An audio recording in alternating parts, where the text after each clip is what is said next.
Cette fois-ci, on va vous présenter une machine très ancienne, une machine qui a été conçue autour de 1802 et mise dans le commerce par Boulton et Watt. C'est une machine à condenseur. Alors, vous l'avez déjà vu fonctionner à l'air comprimé dans les précédents films, mais là, vous allez la voir fonctionner à la vapeur, c'est-à-dire en conditions réelles. Alors, je vais commencer à préparer cette machine pour la mise en route. Je vais mettre un peu d'huile dans le graisseur à déplacement. Voilà. C'est l'appareil qui va graisser le cylindre au cours du fonctionnement. Le graissage a été fait précédemment. Et là, je m'en vais allumer le gaz qui va chauffer l'ensemble. Alors toujours le briquet super sophistiqué, comme d'habitude. Et là, je vais essayer d'allumer le brûleur.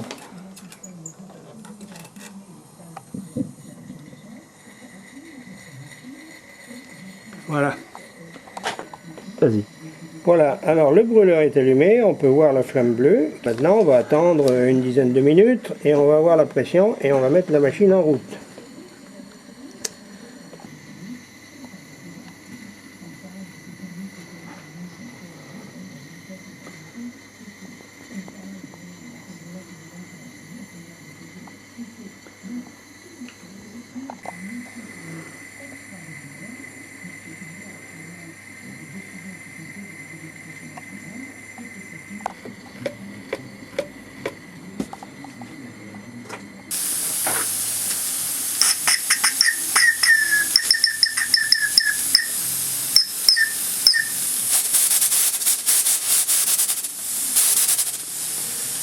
Bon, ben on va essayer la procédure de démarrage.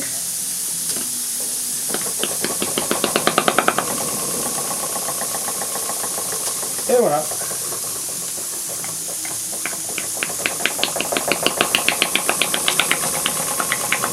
Alors c'est une machine qui n'a pas de régulateur.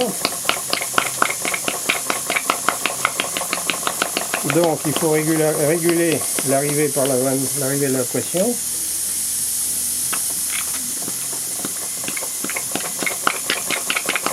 Mais là, je crois que j'ai laissé la pression initiale de la chaudière monter un peu haut. Alors, on voit bien l'eau de condensation.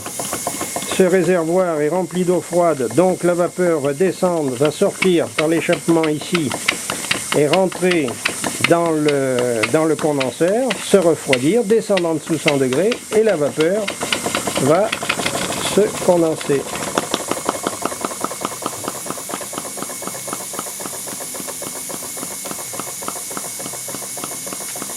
Voilà, là on est à peu près parti en régime normal.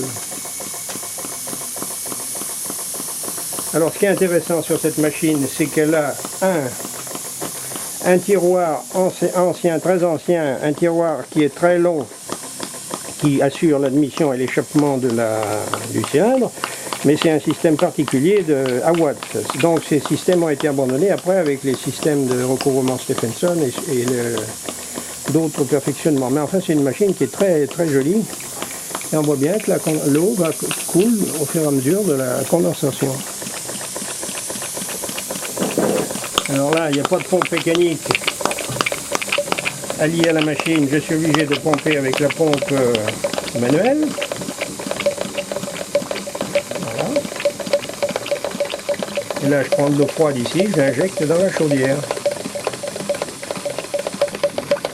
Alors il y a très longtemps qu'elle n'a pas fonctionné à la vapeur, donc il y a des petits inconvénients. Voilà, tout à l'heure on avait une petite fuite qui est disparue. C'est tout à fait normal.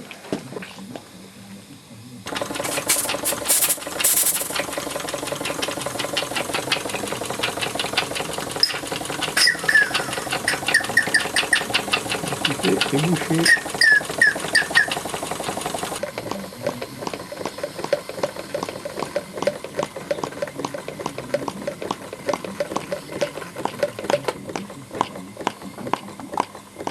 Voilà, on voit bien l'eau de condensation qui sort du registre, non? Bon, qui coupe en, ouais. On voit bien l'eau de condensation qui est remontée par la pompe à vide, qui crée en même temps un vide, une dépression à l'intérieur du condenseur, et on voit que l'eau va s'écouler dans la petite coulotte, et là redescend dans le bac. C'est-à-dire quand la machine est bien réglée, là c'est le premier essai à la suite de cette longue interruption de fonctionnement, mais on voit bien que le principe est réel et fonctionnel. Voilà, tu coupes le mauvais, tu gardes le bon.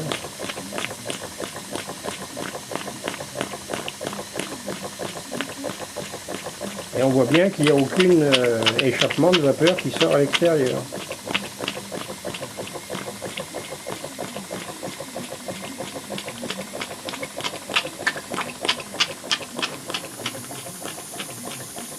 Voilà, elle est bonne celle-là.